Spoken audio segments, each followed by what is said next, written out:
নমস্কার বন্ধুরা, কেমন আছো সবাই? বিভিন্ন কারণে একটু ব্যস্ত হয়ে পড়েছিলাম, তাই ভিডিও বানাতে অনেক দেরি হয়ে গেল। তবে আশা করি আপনাদের এই ভিডিওটা খুব ভালো লাগবে। আগের ভিডিওতে আমরা প্রচুর ড্যাফোডিলস দেখেছিলাম। ড্যাফোডিলস দেখতে গিয়েছিলাম হাবার্ড পার্ক। আজকেও আমরা ঠিক সেই জায়গায় যাচ্ছি, তবে হাবার্ড পার্ক থেকে আরও 15 মিনিট দূরে ক্যাসেল ক্রেগ। আগের দিন ড্যাফোডিলস দেখে এত আনন্দিত হয়ে গেছিলাম যে এই ক্যাসেল ক্রেগ সম্বন্ধে আমরা অবগতই ছিলাম না। পাহাড়ের ওপরে এই ক্যাসেলটা থেকে দারুণ সুন্দর সানসেট দেখা যাবে এই আশা করে আমরা এখন 6:30টার সময় বেরিয়ে পড়লাম ক্যাসেল ক্রেগের উদ্দেশ্যে।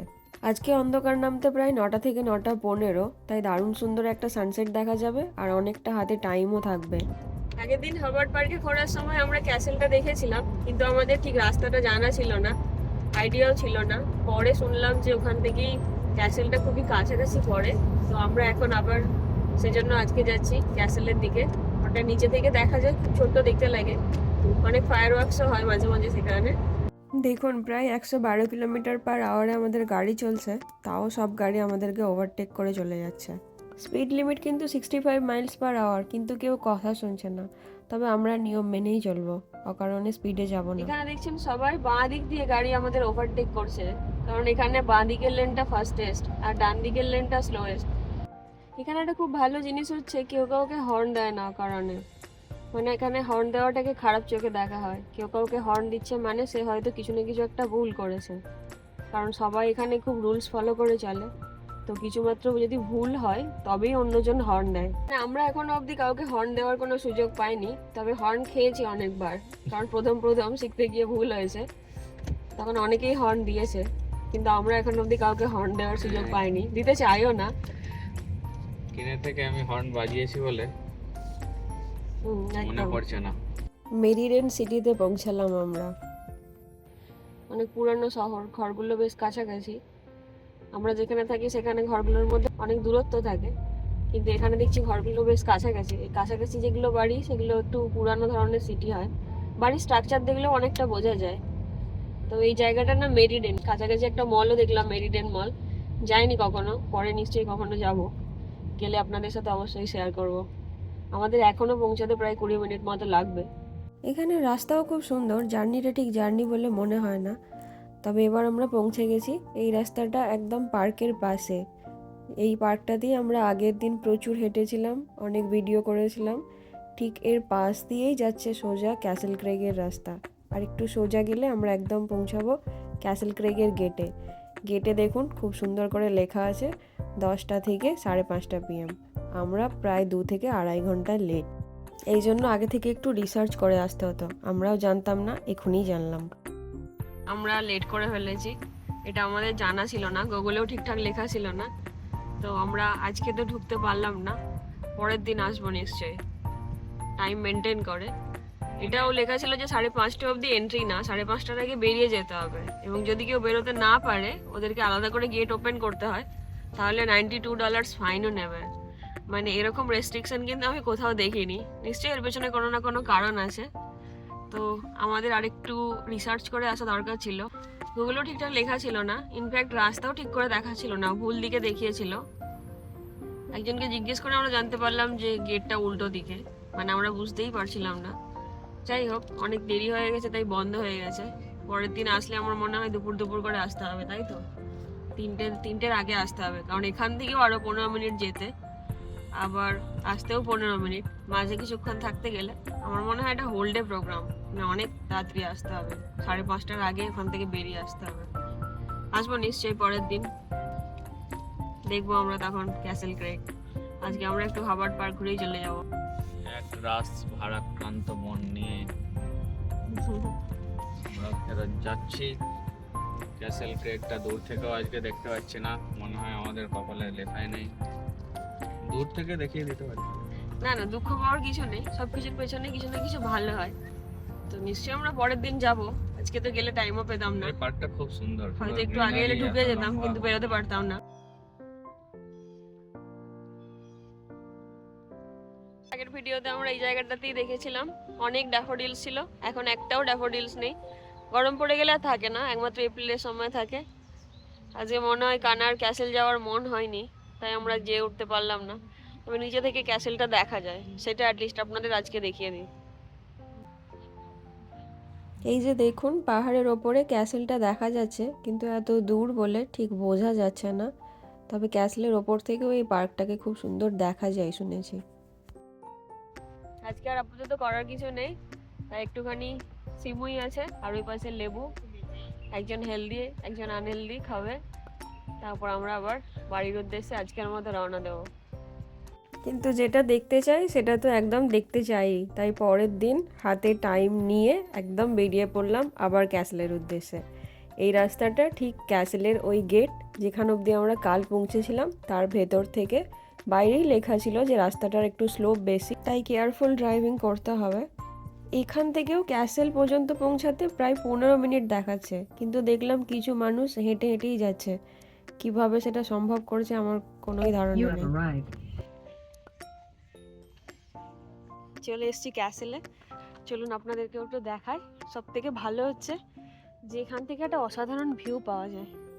অনেকটা ওই ওপরে উঠে এসেছি আমরা, প্রায় 1000 ফুট মতো। ক্যাসেলটা দেখুন পুরো পাথরের তৈরি, একদম খালি স্টোন ছাড়া আর কিছু নেই। চলুন একটু ধারের দিকে যাই, ওখান থেকে ভিউটা কীরকম লাগছে একবার একটু দেখি। আমার এই আকাশটা দেখে অদ্ভুত মন ভরে যায়। আমার মনে হয় নীল আকাশ সবার ভালো লাগে, তার সাথে এত সুন্দর ঝলমলে ওয়েদার। আর এখন দেখুন প্রতিটা গাছের পাতা চলে এসছে। এই গাছগুলোই শীতকালে পুরো ফাঁকা ছিল, এখন সব সবুজ হয়ে গেছে। চলুন ওই দিকটাতেও একটু যাই, ওই দিক থেকে কীরকম লাগছে একটু দেখি। অসাধারণ, অপূর্ব, মানে আমার সত্যি দারুণ লাগলো। আপনাদের কীরকম লাগলো জানি না, কীরকম একটা মানে মন ভরে গেল। আর একদম দূরে ওই যে দূরে দেখতে পাচ্ছেন লেকটা, ওটাই কিন্তু সেই লেকটা যেটা আমরা আগের ভিডিওতে দেখেছিলাম, যার চারপাশ জুড়ে প্রচুর ড্যাফোডিলস ফ্লাওয়ার ছিল। এখন আর সেই ড্যাফোডিলসগুলো নেই, কিন্তু দারুণ দেখতে লেগেছিল যখন ড্যাফোডিলসগুলো ছিল। ওখান থেকে আমরা ক্যাসেলটা দেখেছিলাম আগের বারেও, কিন্তু বুঝতে পারিনি যে এখানে অবধি পৌঁছানো যায়। আর এখান থেকেও দেখুন ওটা কত ছোট লাগছে, কারণ ওই জায়গাটা থেকে এখানটা আসতে আমাদের প্রায় 15 মিনিট লাগলো। 15 মিনিট ধরে চড়াই আমরা ওপরে উঠলাম, আর এখান থেকে তো একটা অসাধারণ ভিউ দেখতে পাওয়া যাচ্ছে। মানে জাস্ট আমার সত্যিই মনটা ভরে গেল। আপনাদের কেমন লাগলো অবশ্যই কমেন্ট করে জানাবেন। অনেকেই কিন্তু পুরো হেঁটে হেঁটে এই ওপর অবধি আসছে। যদিও এখানে বিভিন্ন জঙ্গলে অনেক রকম ট্রেল থাকে, মানে গাছে বিভিন্ন রকম কালার দিয়ে লেখা থাকে এবং একটা পাথ থাকে, সেটা ধরে ধরে অনেকেই হাঁটে। এখানে যদিও কোনো ওরকম স্পেসিফিক বা পার্টিকুলার ট্রেল নেই, কিন্তু যারা হয়তো লোকাল তারা নিজেদের মতো করে একটা রাস্তা খুঁজে এই এতটা উঁচুতে হেঁটে হেঁটে উঠছে। বড় অদ্ভুত, তবে দেখে ওদেরকে দেখে খুব মোটিভেটেড ফিল হয় যদিও, তবে আমার মনে হয় না আমি এতটা হেঁটে এই ওপর অবধি উঠতে পারবো। অনেকে আবার বাইসাইকেল চালিয়েও ওপরে উঠছে, এরা এটাকে বাইক বলে, কিন্তু এটা চালিয়ে ওপরে ওঠা মানে আমার তো আরও বেশি কষ্টকর মনে হয়। ভেতরে একটা সুন্দর সিঁড়ি আছে যেটা দিয়ে আরও ওপরে ওঠা যায়। এটা আমরা প্রায় 1000 ফুট উঁচুতে উঠে এসেছি। আসার সময় দু সাইডে বেশ সুন্দর পাহাড় ছিল, একদিকে লেকও ছিল, দারুণ দেখতে লাগছিল, কিন্তু গাড়িতে আসছিলাম বলে ঠিক ভালো করে ক্যাপচার করতে পারিনি। কিন্তু খুব সুন্দর, এবং আশেপাশে পিকনিক এরিয়াও আছে।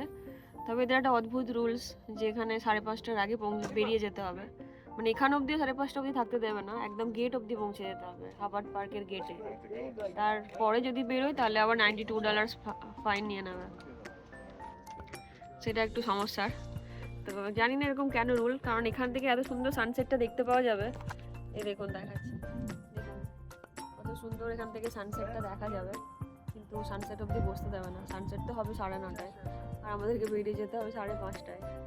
এখানটা মানে দারুণ ওয়েদারটা লাগছে, গাছের একটা সুন্দর হাওয়া, প্লাস এতটা ওপরে বলে হয়তো একটু ঠান্ডা, কারণ আজকে খুব চড়া রোদ, প্রায় 29 ডিগ্রি মতো টেম্পারেচার, কিন্তু সেরকম গরম লাগছে না, বেশ ঠান্ডা একটা মনোরম লাগছে। কত ঝকঝকে রোদ দেখুন। আর কাছেই পার্কিংও আছে, বেশ বড় সড়ো পার্কিং, অনেক কটা গাড়ি একসাথে রাখা যাবে, তবে বেশি গাড়ি আসে, 2-3টে গাড়ি এসেছে। ভালো লাগলো আমাদের বেশ, কালকে না দেখে ভালো লাগছিল না, আজকে দেখে ভালো লাগলো। পাশে আরেকটা অবজারভেশন টাওয়ারও আছে, ওখানে গিয়ে আমরা হেভি সুন্দর, ওপর থেকে আরো ভালো লাগছে। ওপর থেকে আরো সুন্দর দেখতে লাগছে। বেশি উঁচু না, এই টাওয়ারটা কত হবে, 30-35 ফুট হবে, 32 ফিট। হ্যাঁ, কিন্তু ওপর থেকে আরো বেশ ভালো লাগছে। ঘুরে এসছি, আমি এখনো ঘুরে আসিনি, ওপর থেকে গিয়ে একটু ঘুরে আসতে হবে। চলো, যাবে তো, আর মাত্র 15 মিনিট টাইম দেখাতে। 5টার মধ্যে বেরিয়ে যেতে হবে। ও 5টা বেজে গেছে, আমাদেরকে আর 15 মিনিটের মধ্যে এখান থেকে বেরোতেই হবে, কারণ 5:30টার মধ্যে গেটে পৌঁছাতেই হবে। আর একটু টাইম নিয়ে আসলে ভালো হতো।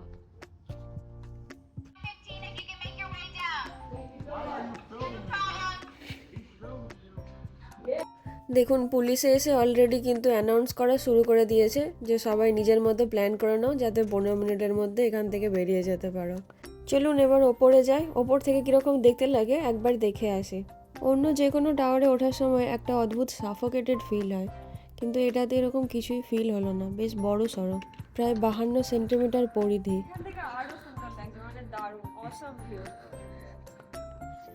তাও ভালো লাগছে না আর ঠেস দিস না, পড়ে গেলে শেষ। পড়ে যাবো না, ফেলিং দেওয়া আছে, পড়ে গেলে ভালোই হবে। বাই। এক্ষুনি এসে পুলিশ অ্যানাউন্স করে গেল আমাদেরকে বেরিয়ে যেতে হবে আর 15 মিনিটের মধ্যে। তো এটাই খারাপ লাগছে, আর একটু টাইম নিয়ে আসলে ভালো হতো। আবার একদিন আসবো, অনেক টাইম নেই, সারাদিন মোটামুটি এখানে থাকবো, কারণ এখানে আরও একটা জায়গা আছে, সেটা আমরা আজকেও যেতে পারলাম না, পরের দিন ওটাতেও আমরা যাবো।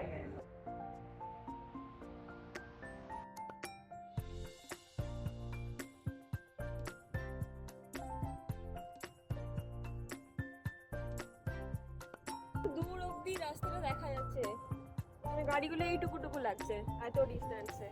আর কেউ নেই, সবাই নেমে গেছে, আমাদেরকেও যেতে হবে। আমরা তো খুব একটা ভালো ড্রাইভও করি না, তো একটু সাবধানে চালাতে হবে, রাস্তাটা একটু আঁকাবাঁকা আছে। চলো এবার নামা যান নাকি।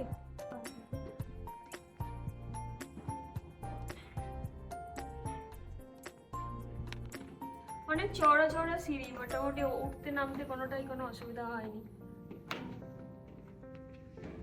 যেরকম এক একটা টাওয়ারে হয় উঠতে ভয় লাগে, নামার সময় আরো বেশি ভয় লাগে, এখানে সেরকম না, প্রপার সিঁড়ি একদম।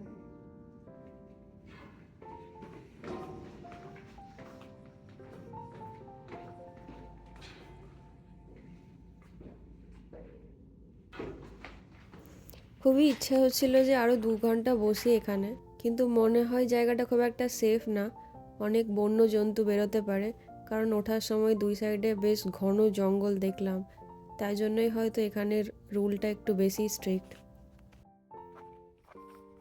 যেখানেই যাই আমরা সবসময় সবার শেষে, আমাদের দেখা কখনো শেষ হয় না, আজকেও তাই। এই দেখুন পার্কিং লটে সব গাড়ি চলে গেছে, খালি আমরা আছি, এবার আমরাও যাব। চলুন এবার ক্যাসেল ক্রেগকে বাই বাই করে এবার বাড়ির উদ্দেশ্যে রওনা দিই। তবে এখানে আসবো আবার, আজও ঠিক মন ভরলো না। যাবার আগে আরও একবার দেখিয়ে দিই, আজকের মতো বাই বাই ক্যাসেল। এখানে পাশেই কিন্তু আরও একটা অবজারভেশন টাওয়ার ছিল, কিন্তু আমাদের হাতে সময় হলো না বলে আমরা ঠিক আজকে যেতে পারলাম না। এরা দেখুন হেঁটে হেঁটে নেমেছে মনে হয়, নেমে একদম হাঁপিয়ে গেছে। ওদের সাথে কথা বলে বুঝতে পারলাম যে কোনো পার্টিকুলার ট্রেল নেই, তবে ওরা নিজেদের মতো একটা রাস্তা জেনে সেটা দিয়েই ওপরে উঠেছিল। আর এই যে মামু এখন দাঁড়িয়ে আছে গেটের সামনে, এরাই আমাদেরকে গিয়ে তখন অ্যাওয়ার করে এসেছিল, এখন খুব হাসি মুখে বাই বাই জানালো। এখন আমরা আবার যাচ্ছি ওই পার্কটার পাশ দিয়েই, যেটাতে আমরা আগের বার এসেছিলাম, হাবার্ড পার্ক। দেখুন বাচ্চারাও সব খেলা টেলা করছে। এখন তো সবে বিকেল 5:30 বাজে, 5:30টাও বাজেনি, তার আগেই আমরা বেরিয়ে গেছি। এখন আমরা ইন্ডিয়ান গ্রসারিতে যাব, ওখান থেকে কিছু গ্রসারি কিনতে হবে, কিনে বাড়ি যাব। এই যে পার্কিং লটটা দেখছেন, এটা এই পার্কেরই পার্কিং লট।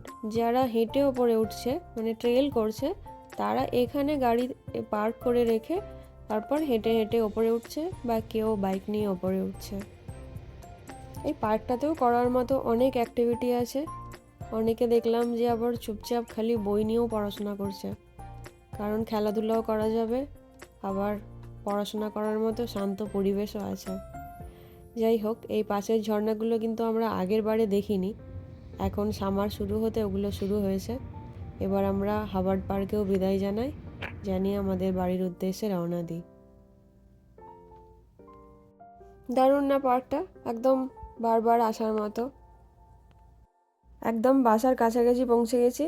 আমাদের বাসা থেকে এটা প্রায় 5 মিনিট বাই কার। এটা একটা ইন্ডিয়ান গ্রসারি, এখান থেকে কিছু শপিং করে তারপর বাড়ি যাব। আমাদের পাড়াতে চলে এলাম, এই যে আমার পেছনে দেখুন সাই গ্রসারি, এটা ইন্ডিয়ান গ্রসারি। এখানে ইন্ডিয়ান সব কিছু পাওয়া যায়, ইন্ডিয়ান মশলা, ইন্ডিয়ান সবজি, এমনকি তুলসী গাছ, আবার ইন্ডিয়া থেকে ইম্পোর্টেড মাটন, সবই একই দোকানে পাওয়া যায়। একদম ছোট্ট একটা দোকান, কিন্তু ভেতরটায় অনেক অনেক কিছু আছে। বিকালের দিকে আবার এদের ভেতরে ফ্রিতে চাও থাকে। এখন 5:30 বাজে, দেখুন প্রচণ্ড রোদ। আমরা চায়ের আশা করে এসেছিলাম, কিন্তু চা নেই। তো কিছু দেখি যা কেনার আছে কিনে নিয়ে আবার বাড়ি যাবো। ভেতরটাই দেখুন, দেখাই আপনাদেরকে ভেতরটা কীরকম। এখানে তো প্রচুর দক্ষিণ ভারতীয় থাকে, তাই বেশিরভাগ আইটেমই তাদের জন্যই উদ্দেশ্য করে বানানো। তবে তাছাড়াও সবার কথা মাথায় রেখে সব রকমের জিনিসপত্রই রাখে। দেখুন একদম হরলিক্স, ম্যাগি, নুডলস থেকে শুরু করে বিরিয়ানি মশলা, বিভিন্ন ধরনের সবজি, এমনকি এখানে দেখুন রেডিমেড রুটিও পাওয়া যায়। শুধুমাত্র রুটিটা নিয়ে গিয়ে বাড়িতে গরম করলেই হয়ে যায়। আলু, পেঁয়াজ এবং বিভিন্ন টাইপের ফ্রোজেন জিনিস, আর যত রকমের ইন্ডিয়ান সবজি পাওয়া যাবে। একদম কাঁচা আম, কচু থেকে শুরু করে সব কিছু পাওয়া যায়। আজকের মতো বিদায় জানাই। ভিডিওটি ভালো লাগলে অবশ্যই সাবস্ক্রাইব করবেন। ভালো থাকবেন, সুস্থ থাকবেন। দেখা হবে পরের ভিডিওতে।